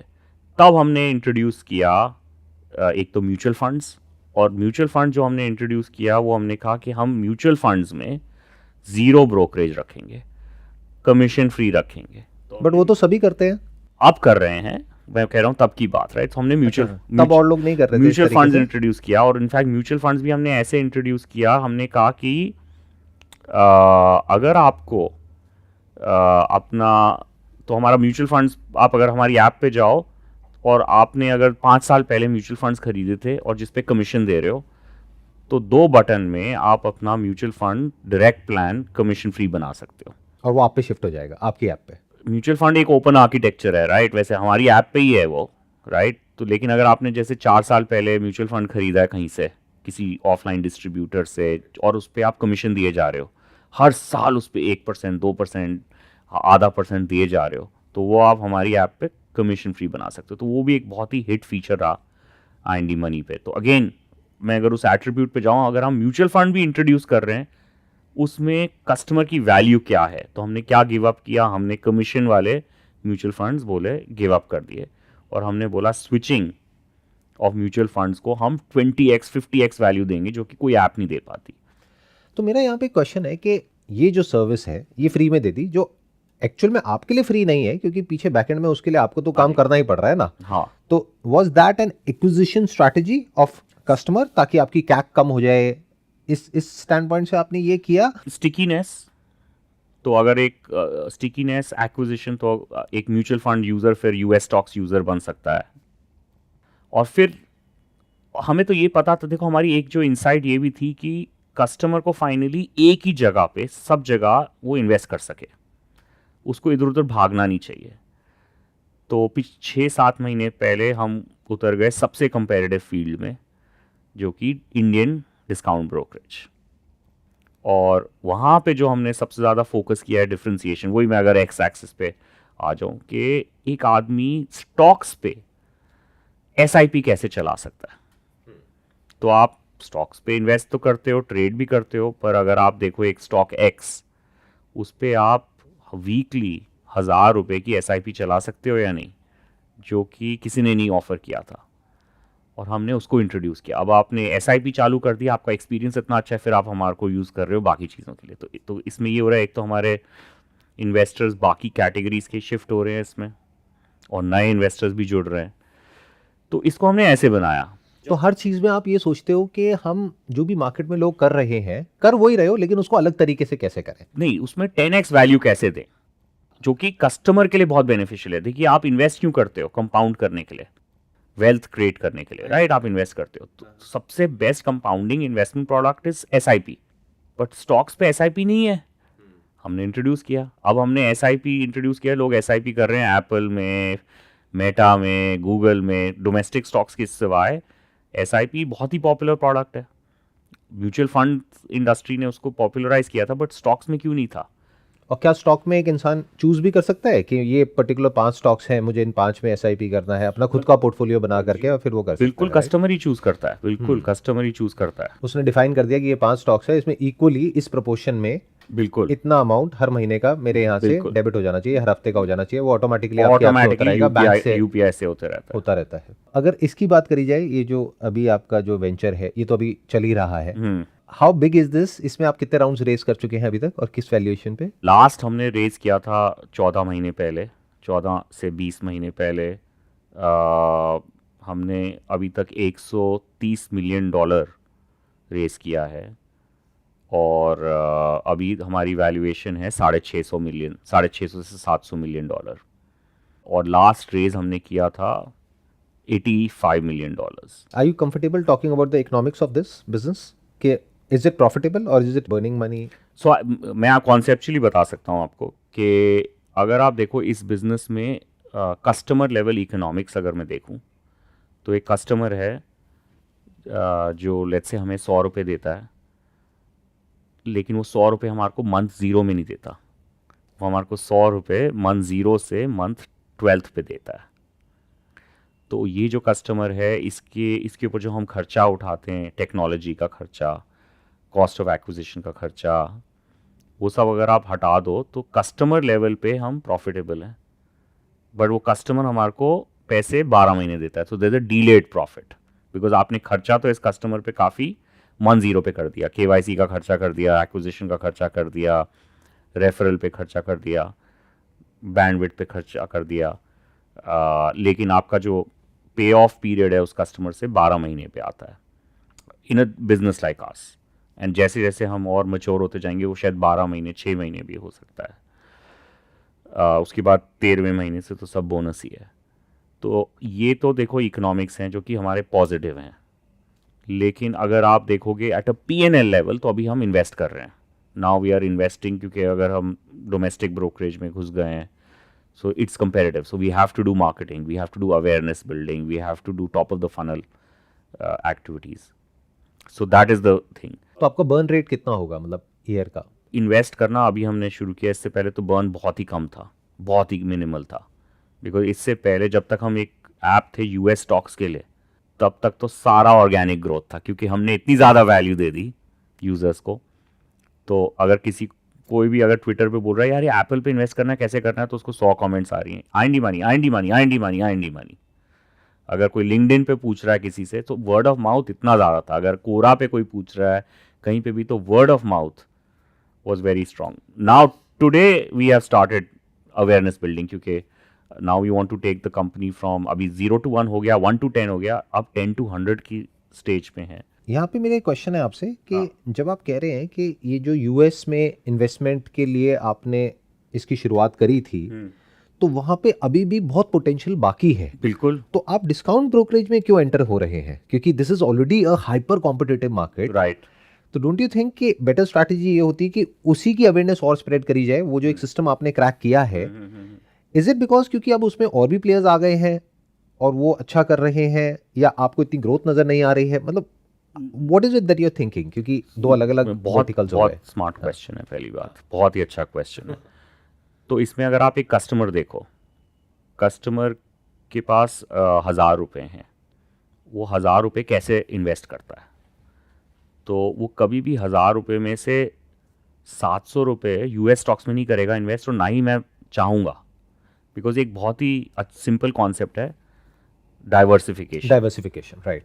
ठीक है, हर इंसान को डाइवर्सिफाई करना है, और अगर एक इंसान को डाइवर्सिफाई करना है तो उसको अलग अलग एसेट क्लास में पैसे डालने हैं। तो उसको इंडियन स्टॉक्स में पैसे डालने हैं, उसको कुछ थोड़े बहुत यूएस स्टॉक्स में डालने हैं, कुछ एनपीएस में डालने हैं, इमरजेंसी मनी फिक्स डिपॉजिट्स में डालने हैं, म्यूचुअल फंड्स में, हाइब्रिड में डालने हैं, कुछ इंडेक्स फंड में डालना है, कुछ इंडेक्स फंड अलग में। अलग तरीके से, तो राइट। मतलब आप सारे अंडे एक बास्केट में मत डालो। परफेक्ट। तो ये एक कस्टमर की नीड है, ये ही हमारे को मैसिफाई करता है।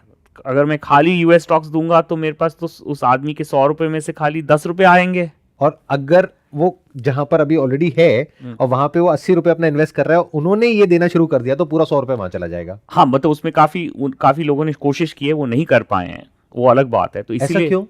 क्योंकि वही जो सारा मैंने आपको पाइपलाइन बताई वो काफी कॉम्प्लिकेटेड है, राइट। बट वो भी बना सकते हैं, बना उनके पास सकते भी हैं, tech फोकस team की है। बात है, बना सकते हैं, मैं ये नहीं कह रहा, बना सकते हैं। तो आर यू सेइंग कि अभी भी अगर अभी करंट सिचुएशन की बात करी जाए तो आपकी जो ऐप है वो सिर्फ एक ऐसी ऐप है जिसके थ्रू यूएस मार्केट में इन्वेस्ट किया जा सकता है, या और भी बहुत सारी ऐप्स हैं? और ऐप्स हैं जिसमें कर सकते हो, बट वहाँ चलता नहीं है, बिकॉज जो पूरी जो सिस्टम है वो बैठाया नहीं गया, राइट। बट हमारी ऐप है जहाँ पे is the main app for people to invest in US equities. तो you are still known for this particular segment Correct. Of your business. Correct. और and how big is this business, like in terms of AUM, कितना बड़ा हो चुका है ये आपका? AUM नहीं देखते इसमें, हमारा about 11 लाख 12 लाख इन्वेस्टर्स हैं, और अब ऑब्वियसली इसमें मार्केट क्रिएशन भी हमें करनी है। एंड जो आपका सवाल था कि हमने बाकी कैटेगरीज क्यों लॉन्च की, उसका मेरे को यही जवाब देना है कि हम चाहते हैं कि एक कस्टमर अपने पैसे एलोकेट कर सके अलग अलग जगह एक ही ऐप से। सो जो हमारा अब पिछले 1.5-2 साल से जो एक बहुत ही पावरफुल वैल्यू प्रोपोजिशन ये बना है कि आप एक ऐप से अपने पैसे डोमेस्टिक इंडियन स्टॉक्स में डाल सकते हो, यूएस स्टॉक्स में डाल सकते हो, म्यूचुअल फंड में डाल सकते हो, एनपीएस में डाल सकते हो, फिक्स डिपॉजिट में डाल सकते हो, एक ही ऐप से। और यही नहीं, आप एक ही ऐप से अपने सारे अकाउंट्स भी कंट्रोल अप कर सकते हो। तो अपने सारे पर्सनल फाइनेंसेस, तो आपके पास 4-5 बैंक अकाउंट्स हैं, आपके पास आपकी अदर इन्वेस्टमेंट्स हैं, आप सारा कुछ अपनी व्हीकल्स, रियल एस्टेट, सब कुछ एक जगह से कंट्रोल कर सकते हो। क्या ये बन चुका है या अभी आप बना रहे हैं? सब develop कुछ कर रहे लाइव हैं? है सर, सब कुछ बन चुका है? सब कुछ बन चुका है, सब कुछ यूज हो रहा एंड हाउ है many customers do you have at this point in time? Millions of लोगों से। So we have about 80 lakh customers. Are you talking about 80 lakh app downloads या फिर 80 lakh 80 lakh customers? 80 lakh registered customers and 20 lakh investors। 80 lakh registered customers in the sense उन्होंने सिर्फ app download किया है या app register download किया है? नहीं, ऐप डाउनलोड करके अपने पैसे ट्रैक कर रहे हैं, अपने एक्सपेंसेस ट्रैक कर रहे हैं, या केवाईसी किया है, अभी इन्वेस्टर नहीं बने हैं।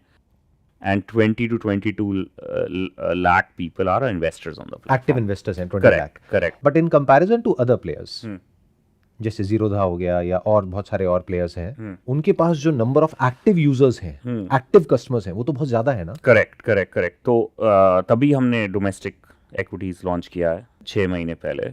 अब इसकी आपकी क्या स्ट्रैटेजी होगी, मार्केटिंग स्ट्रैटेजी क्या होगी? तो I am just curious to know. हाँ, तो इसकी जो मैंने आपको बताया ना कि क्योंकि it's going to be a difficult market to crack. Correct. क्योंकि अगर मैं अपनी बात करूं, जैसे for example, although I am not, but अगर मैं एक पर्टिकुलर प्लेटफॉर्म पर हूं, मैं जल्दी से स्विच नहीं करने वाला, क्योंकि मेरा वहां पर एक पर्टिकुलर लेवल ऑफ एक्सपीरियंस है, और अगर वो अच्छा है और सब कुछ ठीक चल रहा है, तो why would I switch on to your app? So दो तीन रीजंस हैं जिसकी वजह से काफ़ी लोग, अब आज की डेट में अगर मैं मंथ ऑन मंथ देखूं, so we are one of the fastest growing discount broker In terms of percentage, in terms of numbers? in terms of percentage, not absolute numbers, in terms of percentage growth, right? वो तो देखो, then it's a ripple effect ना। I understand. That's what I'm saying, क्योंकि उनका base बड़ा है ना। Correct. इसमें वही अगर मैं उसी फ्रेमवर्क पे जाता हूँ और वही फ्रेमवर्क प्ले आउट हो रहा है, एक तो अबिलिटी टू पीपल के एसआईपी कर सकें स्टॉक्स में, फोकस ऑन इन्वेस्टर। अगर आप देखोगे ये काफ़ी सारे सिस्टम्स हैं, ये फोकस करते हैं ट्रेडर पे, डेरिवेटिव ट्रेडर, एफएनओ ट्रेडर। हमारा फोकस है इन्वेस्टर, मतलब लोगों को हमारी ऐप पे अपना लॉन्ग टर्म कंपाउंड करना है, ठीक है। यहाँ पे काफ़ी लोग डेरिवेटिव ट्रेडिंग, इंट्राडे ट्रेडिंग करते हैं, वो एक अलग कम्युनिटी बट है। नंबर उनका ज़्यादा है, हाँ, नंबर मतलब ये तो 10-10 साल इन्वेस्टमेंट पुरानी। को समझने वाले लोग तो कम ही है ना, हाँ, नहीं वही तो हमें करना है ना, तभी अवेयरनेस स्प्रेड करनी we have to spread the awareness. So that's the first thing कि how do we make investing easy. So SIP एक बहुत बढ़िया प्रोडक्ट है जो कि मेक्स इट वेरी ईजी। आप और एसआईपी ये अभी सिर्फ आप कर रहे हैं। हम कर रहे हैं इसको ठीक तरह से, वही पाइपलाइंस हमने बिछाई हैं इसके लिए, ठीक है। सबसे पहली चीज़। दूसरी चीज़ ये है कि इस इंडस्ट्री में भी सेम टाइप की बड़ी प्रॉब्लम्स हैं। तो जैसे अभी हमने लास्ट वीक लॉन्च किया इंस्टेंट विड्रॉल। तो अगर आप इन सारे सिस्टम्स में देखो, जब आप अपना स्टॉक बेचते हो, T+1 T+2 ऐसे होता है। T+1 T+2, हमने इंस्टेंट कुछ ही सेकंड में, अगर मैं आपको अभी ऐप भी खोल के दिखाऊं, सेकंड में मेरा पैसा मेरे बैंक में आ जाएगा। ये और ऐप्स नहीं कर रहे हैं, और जो डिस्काउंट ब्रोकर्स हैं वो लोग नहीं कर रहे हैं, नहीं कर रहे हैं, करेंगे आगे जाके, बट मैं कह रहा हूं कि बट अभी आप कर रहे हैं। अभी हम कर रहे हैं। तो आप ये कहना चाह रहे हैं कि मतलब अगर मैं आपकी ऐप पर हूं तो मैं इंस्टेंटली अपना पैसा, जैसे ही मैंने स्टॉक बेचा, instantly, what do you mean by instant? मतलब आपने बटन दबाया, विद इन सेकेंड्स वो मेरे अकाउंट में पैसा होगा। बिल्कुल। ऐसे बहुत सारी चीजें हम कर रहे हैं जो कि कोई नहीं कर रहा। जैसे आपका जैसे स्टॉक है, नीचे गया, क्यों गया, आपको रियल टाइम एक्शन समझ आता है। क्या रियल टाइम का एक्शन समझ आता है? क्यों जैसे गया? कि आपने मतलब वॉल्यूम डिप हो गया, स्टॉक का नाम नहीं ले सकता, पर जैसे स्टॉक एक्स है, स्टॉक एक्स गिर गया 3%, तो आपको अलर्ट आ जाता है क्यों गिरा। बट क्यों का तो कोई रीजन ही नहीं है ना, नहीं, क्यों का रीजन होता है कि कोई न्यूज आई या कुछ हुआ। कई बार होता है, कई बार नहीं भी होता। नहीं, हमेशा कोई ना कोई रीजन होता है। अगर इतनी फ्लक्चुएशन हो रही है, कोई ना कोई रीजन होता है। एक ये बड़े इन्वेस्टर ने सेल ऑफ आ गया या कुछ आ गया, कुछ भी आ गया, तो आपको इन्फॉर्मेशन आता है, या आपको रियल टाइम अलर्ट्स आते हैं आपकी होल्डिंग्स के बारे में। पोर्टफोलियो स्कैन आपका चल रहा होता है कि आपका कौन सा स्टॉक कैसे परफॉर्म कर रहा है अगेंस्ट बेंचमार्क। सो ये सारे स्कैन्स वगैरह जो हैं, बहुत बड़ा डिफ्रेंसिएशन है। अगर आप ऐप के साथ खेलो तो आपको, अभी तो मैं जो वर्ड्स में बोल रहा हूँ उससे 10x आपको और समझ आएगा कि बट ये तो और लोग भी कर रहे हैं ना। नहीं, कोई नहीं कर रहा इसको। Then the last differentiation is के हमारी ऐप पे आप अपना पूरा अपने अकाउंट के अंडर और अपनी फैमिली के अकाउंट्स के अंडर सारा नेटवर्थ ट्रैक कर सकते हो। मतलब अलग अलग डीमैट अकाउंट या अलग अलग अकाउंट्स आप, मतलब पूरा एक फैमिली का पूरा एक कलेक्टिव पोर्टफोलियो हो गया, आप एक जगह पे देख सकते हो। आई एम नॉट श्योर कि और लोग कर रहे हैं नहीं कर रहे, because I am not very well versed with that. See the net worth tracking itself is a very very big differentiator for us. मैंने हाइड किए हुए हैं नंबर्स, बट ये जो नेटवर्थ ट्रैकिंग है, ये जो है कि आपका करंट क्या है और फ्यूचर क्या है across investment products. Future in the sense आप प्रोजेक्ट भी करते हैं, करेक्ट, अगर ऐसा हुआ तो ये होगा। Correct is a huge differentiator. तो होता ये है कि जब वो आदमी देखता है कि यार मेरे को ये सारा कंबाइंड व्यू यहाँ मिल रहा है जो कि मेरे को कहीं पे नहीं मिल रहा, तो वो अट्रैक्ट होता है। तो सबसे पहले तो वो स्विच नहीं करता पूरी तरह से, हमारे यहाँ आता है, यूज़ करना शुरू करता है, एक्सपीरियंस करता है, फिर आस्ते आस्ते वॉलेट शेयर शिफ्ट होते रहता है। तो यही हमने देखा है पिछले 6 से 8 महीने जब से हमने डोमेस्टिक ब्रोकरेज लॉन्च किया है। दूसरा यूज़र है जो यूएस स्टॉक्स के लिए आता है, कहता है मैं यूएस स्टॉक्स यहीं से कर रहा हूँ, म्यूचुअल फंड्स अब यहीं से कर रहा हूँ, तो डोमेस्टिक स्टॉक्स भी यहीं से कर लेता हूँ। तो ये 2 कोहोर्ट्स हैं। बट अभी भी ये जो डिफ़िकल्टी है वो जिसके बारे में अभी मैंने बात करी, वो अभी तक पूरी तरह से सॉल्व नहीं हुई है कि why a person would switch from an existing discount brokerage app to your app.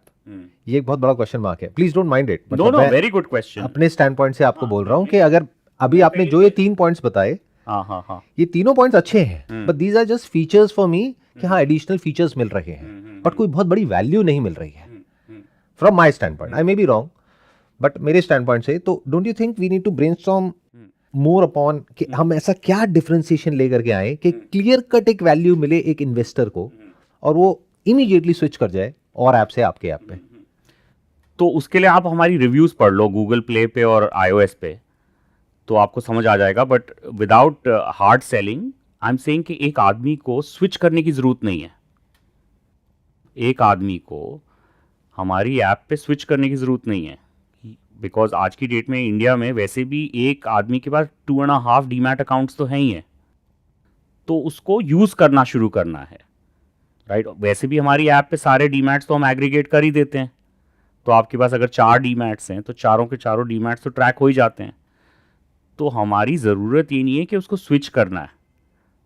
हमारी ज़रूरत है कि अगर उसने कुछ भी नहीं किया हमारी ऐप पे आज तक, तो उसने अपना डीमैट अकाउंट खोलना है और शुरू करना है यूज़ करने के लिए. एक बारी जब वो यूज़ करता है, एक्सपीरियंस करता है, अगर हम उसको बहुत ही पावरफुल एक्सपीरियंस दे रहे हैं तो उसका वॉलेट शेयर शिफ्ट होते रहता है. दूसरा कोहोर्ट है जो हमारे यहाँ पे ऑलरेडी इन्वेस्टर है, जो ऑलरेडी यूएस मार्केट में इन्वेस्ट कर रहा है. यूएस म्यूचुअल फंड्स में कर रहा है. बट अभी जो आपका मेजर चंक है out of these 20 lakh customers, हाँ, इसमें majority of them are for the US market. majority no, but we are now approaching about a million, because ये सारे unique user बोले ना मैंने 2 million, but we are approaching about close to a million unique users for even Indian equities. जो सिर्फ Indian equity में कर रहे हैं या दोनों नहीं जगह नहीं, कर दोनों रहे हैं? सब जगह अगर मैं उसको करूँ, Okay. right, which is a very quick growth, right, and in 6 months. yeah, so I'm just saying और that आपका जो कॉम्पिटिटर्स हैं उनके कितने यूजर्स हैं, active users? I think the number 1 player is 9 million, number 2 player is 7 million, and I'm just talking domestic. Number 3 player is 5 or 6 million, and then player number 4 onward will be very soon player number 4. Let me put it this way. Very interesting. Will be very soon player number 4. Then we can figure out but player I am number sure 1 you to want to 3. Be player number 1, right? So I don't know whether मेरे को ये player 1 2 3 में करना है. मैं चाहता हूँ कि 100 मिलियन इंडियंस हमारे ऐप से इन्वेस्ट करें, because it's a very powerful product that we have built, not because I have built it, because बहुत सारी लोगों की समस्याएं सॉल्व करता है. Let me ask you a straightforward honest question. ये जो जितनी भी एप्स हैं, जैसे आप मान लेते हैं 5 एप्स हैं, टॉप 5 जो एप्स हैं जिनके पास में more than a million users हैं, जिसमें से आप भी एक आ गए, जैसे आपके पास में 2 मिलियन है कलेक्टिव, दोनों को मिला लें तो, और इंडियन वाला लगा लें तो 1 मिलियन और 1 मिलियन यूएस का हो गया. तो ये जितनी भी हैं, इसमें से प्रोडक्ट वाइज यानी कि जो ऐप है उसकी जो फंक्शनैलिटी है, उसमें आप क्या कहेंगे सबसे अच्छा कौन है? तो देखो, ऑब्वियसली आप तो यही कहोगे कि आपका है. मैंने गलत क्वेश्चन पूछ लिया शायद. नहीं देखो, मैं सिंपल देखता हूँ ना. ये जो एप्स हैं ये iOS में है Android पे है. या एंड्रॉयड पे है. आप इन एप्स की रेटिंग्स देख लो. I was about to say that. ये that is more objective rather than going subjective. Correct. तो मैं हाँ. सब्जेक्टिव की बात नहीं करूंगा. मैं आपको अगर हम रेटिंग्स देखें जो आपने देखी ही होंगी और आप ट्रैक कर ही रहे होंगे, तो वो आपका कितना है आउट ऑफ 5? वो कितना है आपका रेटिंग दोनों जगह पे, एंड्रॉइड पे और वहां पे? आप ये देखो 4.7 विद 66,000 रेटिंग्स. ठीक है, ऑन iOS. iOS. अब ठीक है. अब आप बताओ किसका और देखना चाहोगे. बताओ किस नाम बोलो, मैं खोल लेता हूँ. आप उसको बेशक म्यूट कर देना बाद में. नहीं, हम दिखा सकते हैं क्योंकि ये तो पब्लिक डोमेन में है. इसमें क्या दिक्कत है? लाइव दिखा रहा हूँ आपको. बताओ क्या और देखना चाहोगे. इसमें आप मेरे को ये दिखाइए, एंड्रॉइड पे आपका क्या है रेटिंग? एंड्रॉइड पे भी 4.6 है. आप में से किसी के पास एंड्रॉइड फ़ोन है? खोलो. वैसे भी आ जाएगा. आप गूगल Google पे कर सर्च लेते कर सकते हैं, ठीक है. गूगल प्ले स्टोर पे. 4.6. 4.6. तो अगर मैं और प्लेयर्स की बात करूं तो उनकी रेटिंग्स आपसे बेटर है या कम है? सर आप ये देखो ना, we are a top rated investment app in India on both iOS and Android, which means that the app अच्छा, is you are claiming that, right? not only claiming, it is live, right? It's in public domain, जो It's in कोई भी public- जा करके देख सकता है. कोई भी जाकर. बाकियों की जो एप्स है एक बार देख ही लेते हैं, आई थिंक थोड़ा क्लियर हो जाएगा, बिकॉज मैं कोई भी ऐसा क्लेम नहीं अपने यहाँ पे करना चाहूंगा जो कि वेरीफाइड ना हो. एक बार अपने में ये देखो कि बाकियों की रेटिंग्स कितनी है. अब हम देखते हैं ये वो तो जब आपकी खोलेंगे तो बाकियों की Angel अपने आप ही आ Broking. जाएगी. हाँ, ठीक है. 4.4. ठीक है. 4.4. फिर उसके बाद आप देखते हैं Zerodha, Kite 3.8. ठीक है, आपके सामने है. फिर और देखते हैं ये आईएनडी मनी, ग्रो भी देखते हैं 4.2. 4.2. और बताओ क्या देखना है. और ऐसा नहीं है कि रेटिंग्स 43,000, हमारी 66,000 रेटिंग्स हैं iOS पे. ये हमने बात करी iOS की, और एंड्रॉइड पे क्या एंड्रॉइड है? पे भी देखते हैं. ये एंड्रॉइड है ना? हाँ, एक बार आप देखिए. ये देखो 4.6, ठीक है, 3 लाख रिव्यूज, राइट? परफेक्ट। अब बताओ कौन सी देखोगे आप? बाकी उनकी 4 प्लेयर्स की देखते हैं ना। ये देखो ज़ेरोदा, क्या बोलते, काइट। 3.7, ओके। फिर बताओ, ग्रो ये देख लेते हैं। 4.4। और आपकी थी बताओ। 4.6 एंड्रॉइड पे। 4.6, 4.6, 4.7। हाँ, और बताओ कौन सा देखोगे? Angel, Angel. Angel, Angel 1, 4.4, right? तो your app is in terms of ratings, जिसको ऑब्जेक्टिवली मेजर किया जा सकता है राइट। कि आपकी जो रेटिंग्स है वो औरों से बेटर है, जो भी और लीडिंग प्लेयर्स हैं, right? So it's very simple that the product is loved. मैंने आपको बताया था ना, product is loved and we just need to now focus on more awareness building, scaling, etc. etc. So is it okay if we brainstorm हाँ हाँ, and think बिल्कुल about ideas कि हम इसको बिल्कुल कैसे बिल्कुल कुछ अलग कर सकते हैं? बिल्कुल बिल्कुल। बिल्कुल ऐसे सोच करके कि कोई कैमराज नहीं लगे हुए हैं और hmm, we can talk about ideas, जिससे कि हम कुछ डिस्ट्रप्टिव कर पाए मार्केट में। एक मेरे माइंड में एक थॉट चलता है हमेशा, आप बताना आपके क्या थॉट्स हैं इसके बारे में। एक चीज इसमें ये है that regulatorly there are lot of restrictions that we can take care of. हम ऐसी कोई भी बात नहीं करेंगे जो किसी भी रेगुलेशन को किसी भी तरीके से वो करे। These are just ideas, let's put a disclaimer in that these are just ideas, we are not implementing it, we are not talking about some numbers, but these are just ideas कि हम ऐसा कर सकते हैं। नहीं, वो बात का स्टेप आ गया, वो लीगल टीम और वो सब देखेगी। तो एक आइडिया मेरे माइंड में हमेशा से चलता रहा है कि जो ये डिस्काउंट ब्रोकरेज एप्स हैं, यहाँ पे क्या होता है कि जैसे पहले के ज़माने में बहुत ज़्यादा पे करना होता था, उसके बाद में एक नया कॉन्सेप्ट आया डिस्काउंट ब्रोकरेज का, जहाँ पे बहुत छोटा सा अमाउंट पे करना होता है, बट दोनों तरफ पे करना होता है, सेल पे भी बाय पे भी, चाहे प्रॉफिट हो चाहे लॉस हो। व्हाट इफ अगर हम ऐसा कर दें कि अगर आपको लॉस होगा तो आपको कुछ भी पे नहीं करना है, बट अगर आपको प्रॉफिट होगा तब आपको पे करना है उतना ही जितना कि आप और जगह कर रहे हो। क्या हम ऐसा कर सकते हैं? नहीं कर सकते। रेगुलेटरली कर सकते हो आप, बिकॉज प्राइसिंग की डिसीजन हमारी है। बट जो हमें समझ आया है, क्योंकि हमारे साथ साथ ये पिछले 1 साल में 5 और लोगों ने ट्राई किया है ये लॉन्च करने के लिए। यही चीज जिसके बारे में अभी नहीं, बात ये कर रहे चीज़ हैं। नहीं, डिस्काउंट ब्रोकरेज। और जो हमारे को ये जो समझ आया है, जो एक इन्वेस्टर को सबसे पहले क्या चाहिए, उसको चाहिए कि वो एक जगह पे अपने पैसे सारे मैनेज कर सके और कंट्रोल कर सके अपने अकाउंट के अंडर, अपनी वाइफ या सिस्टर की। बिकॉज इंडिया में अगर आप देखोगे, एक हेड ऑफ द फैमिली है जो सबकी इन्वेस्टमेंट्स देख रहा है। तो ये एक सबसे ज़्यादा ज़रूरत है, एक जगह से वो अपने पैसे अलग अलग इंस्ट्रूमेंट्स में इन्वेस्ट कर सके। एक तो ये बहुत ज़रूरत है। दूसरी उसकी ज़रूरत है कि उसकी इन्वेस्टमेंट्स रिलायबली इन्वेस्ट हो जाएं। तो जैसे जिस दिन बजट के दिन सारी इन्वेस्टमेंट ऐप्स डाउन थी, हमारी अप थी, क्योंकि हमने बहुत ही रिलायबल टेक्नोलॉजी सिस्टम बैठाया हुआ है। सो वो चाहता है कि बिल्कुल जब मैं खरीद रहा हूँ वो प्राइस मेरे को ठीक मिले, मेरे को फुलफिलमेंट ठीक मिले, जब मैं बेच रहा हूँ तो ठीक मिले, डाउन टाइम ना हो या डाउन कम से टाइम कम ना हो। हो, पैसे विड्रॉ कर रहा हूँ तो इमीडिएटली हो जाएं। तो ये सारे सिस्टम्स चलने चाहिए। तो ये एक बहुत ज़रूरत है। और ये इसको बैठाने के लिए, जैसे हमने यूएस स्टॉक्स में अपने इतनी चीज़ें बनाई हैं, इतनी रेल रोड्स बनाई हैं, वैसे ही यहाँ पे हमने काफ़ी रेल रोड्स बनाई हैं और बना रहे हैं, ताकि एंड में या कुछ ही महीने में लोगों को समझ आ जाए कि अगर आपको सबसे तेज़, सबसे रिलायबल ऐप चाहिए तो वो है IND मनी। इसमें हमने देखा है, अनलाइक GoIB, वो प्राइस सेंसिटिविटी कम है। तो अगर हमने बीच में ट्राई भी किया है कि अच्छा 2 महीने के लिए आपको फ्री दे रहे हैं हम, तो उससे कुछ पत्ता नहीं हिलता ज़्यादा। तो unlike food tech, travel tech, जहाँ पे 100 रुपये की भी प्राइस डिफरेंस में काफ़ी फ़र्क आता है, इसमें प्राइस डिफ्रेंसिएशन पे सेंसिटिविटी एक कस्टमर की बहुत कम है। आई एम नॉट श्योर कि ये बात कितनी सही है कितनी नहीं है, मतलब you are in this business तो यू नो इट बेटर कि क्या काम करता है क्या नहीं करता है। हम लोग भी सीख रहे हैं, हम लोग भी एक्सपेरिमेंट करते हाँ, रहते हैं। But I am purely from marketing stand point, I am just looking at a customer and thinking कि उसके दिमाग में चल क्या रहा है। जैसे अभी ये जो बजट आया था उसमें टैक्सेशन को लेकर के बहुत ज़्यादा बिल्कुल अलग अलग लोगों के ओपिनियंस थे और वो था, तो nobody likes tax, nobody likes penalty और any kind of charges। किसी को भी अच्छा नहीं लगता उनकी जेब से पैसा जाए, स्पेशली तब जब वो ऑलरेडी लॉस में है, राइट, या ऑलरेडी उनके लिए प्रॉब्लम हो रहा है। राइट। तो all I am thinking is because marketing is basically a story, nothing else. So I'm talking about a story. What if I am handling the marketing department of your company and I'm coming out with this idea? So counter me if it is wrong, या फिर आप कहते हो कि नहीं ये बेकार है आइडिया.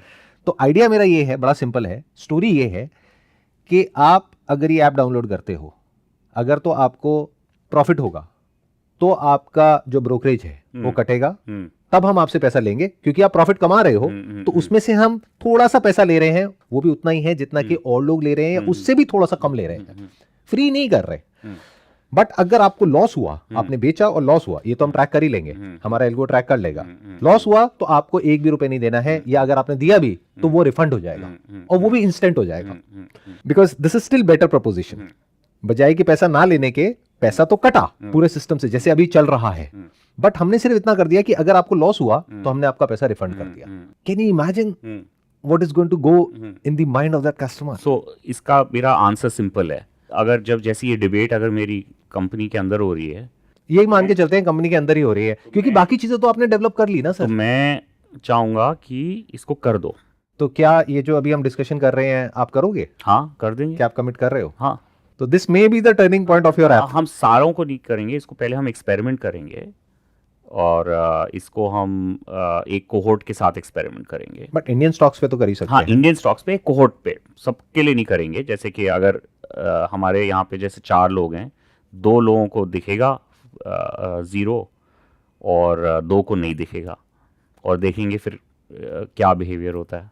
नहीं, आई एम नॉट सेइंग 0, क्योंकि 0 में भी गड़बड़ हो जाएगी. 0 मींस सेल पे 0. आप कह रहे हो सेल पे अगर लॉस हुआ तो कुछ कोई ब्रोकरेज नहीं है. नहीं, मैं कुछ और कह रहा हूँ, मैं उसका भी एक स्टेप और आगे निकल गया हूँ. हाँ. Because I am playing with the psychology. I am तो आप बेसिकली कह रहे आई हो लव साइकोलॉजी. अगर लॉस हो रहा है, मैं ये कह रहा हूँ कि अगर लॉस हो रहा है तो आपके अकाउंट में पैसा आ रहा है. एक तरफ से लॉस हुआ, जितना आपका पैसा गया हाँ, उससे कोई फर्क नहीं पड़ता है. हाँ, बट जब भी आपको लॉस हो रहा है तो आपके अकाउंट में पैसा आ रहा है. नहीं, वो रेगुलेटर अलाउ नहीं करेगा. नहीं, जितना लॉस है उतना नहीं. हाँ, सिर्फ जो आपने ब्रोकरेज दिया, हाँ, तो वो पैसा रिफंड आ रहा है. Basically That's what I'm brokerage saying. Brokerage cashback कह रहे हो ना. That's it. Brokerage cashback on losses. That this we can experiment. This we can do. Yeah. I think this is going to blow up. Let's see. मेरी अपनी जितनी understanding है human psychology की, और अगर मैं सही हूं या गलत हूं, I would love to know in the comment section. बाद में आप अपनी टीम के साथ बैठ करके कमेंट सेक्शन देख सकते हैं. यहाँ पे हजारों कमेंट्स आएंगे, आप देख सकते हैं पब्लिक का क्या कहना है.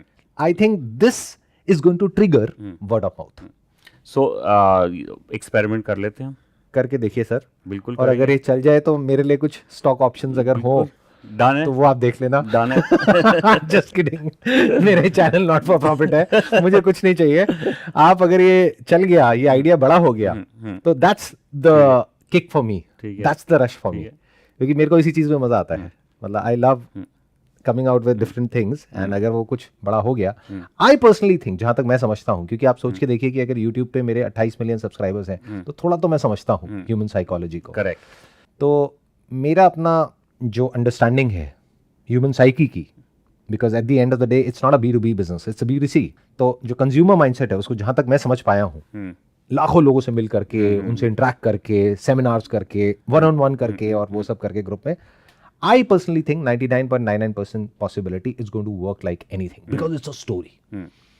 जिसके पास में वो मैसेज आएगा वो चुप नहीं बैठने वाला है, वो पार्टी करेगा. वो कहेगा यार ये तो फ्री का पैसा आ गया मेरे पास में. तो देखते हैं क्या होता है. Let's hope for the best. But all I can say is, मुझे मजा आया आपसे बात करके, एंड जिस तरीके से आप कर रहे हो, क्योंकि ये आइडिया शेयर करने से पहले मैंने इसीलिए आपसे पूछा कि भाई आपके प्रोडक्ट में कितना दम है. जब वो प्रूव हुआ कि हाँ रेटिंग सही है, सब कुछ सही है, क्योंकि अगर उसमें दम नहीं होता तो ये सारा आइडिया बेकार है. आप डाउनलोड करो हमारी ऐप, फिर देखो. मेरा तो पता नहीं, क्योंकि मेरा थोड़ा ट्रेडिशनल वे ऑफ वर्किंग है. मैं बस फोन करता हूँ और फोन पे मेरा काम हो जाता है. I will not name the broker. तो वो चेंज करना पड़ेगा हमें. जिस दिन मेरा ब्रोकर चेंज हो गया उस दिन आप समझ जाइएगा कि हाँ वो चेंज करना पड़ेगा. वो जब मेरे पास स्टॉक ऑप्शंस आ जाएंगे ना आपकी तरफ से, हाँ, तब चेंज करेंगे. तो वो आपको वो चेंज करना चाहिए आपको. तो नेगोशिएट करें अभी क्या कैसे होगा ये अगर ये कुछ सोचना पड़ेगा. मेरा अच्छा खासा पोर्टफोलियो है. I will not give you the exact number, but it's a pretty big portfolio. और वो एक ब्रोकर है जहाँ पे पूरा मैनेज हो रहा है मेरा. ये प्रोडक्ट लेड ग्रोथ स्टोरी है. और जो आपने मेरे को प्राइसिंग का आइडिया, द मार्केटिंग का आइडिया बताया, वो हम एक्सपेरिमेंट करेंगे पक्का. ये स्पेस बहुत इंटरेस्टिंग है. इट्स आई थिंक देखो, व्हाट नाउ वी ये- नीड इज देखो, if we call it we आप ये देखो, यूएस एक्विटीज हमने क्रैक किया, number 1 player, personal finance management number 1 player. अब है डोमेस्टिक एक्विटीज। डोमेस्टिक एक्विटी मेरे को याद बिल्कुल सेम डेजा वू हो रहा है गोआई बीबो जैसे। शुरू में लोग हंसते हैं, फिर हमें काफ़ी सीखना पड़ता है ओवर टाइम। अभी तो हम सब ने मार्केट क्रिएट करना है। तभी मैं चाहता हूँ, मेरा पर्सनल एम्बिशन है कि देखो, एक आदमी को हमारी ऐप अपनी फैमिली के साथ इस्तेमाल करनी है, और ये नंबर होना चाहिए 100 मिलियन, तब मज़ा आएगा ना। नहीं हो सकता है सर, क्यों नहीं होगा? फ्रॉम अ मार्केटिंग पर्सपेक्टिव अगर आप मेरे स्टैंड पॉइंट से देखिए, आपकी टैगलाइन क्या है इंड मनी की? हमारी टैगलाइन है super money app, because it makes your money powerful. I am just thinking loud right now. वो कॉल तो आपकी और आपकी मार्केटिंग टीम की है, आपकी काफी बड़ी टीम होगी। How many people are working in your company?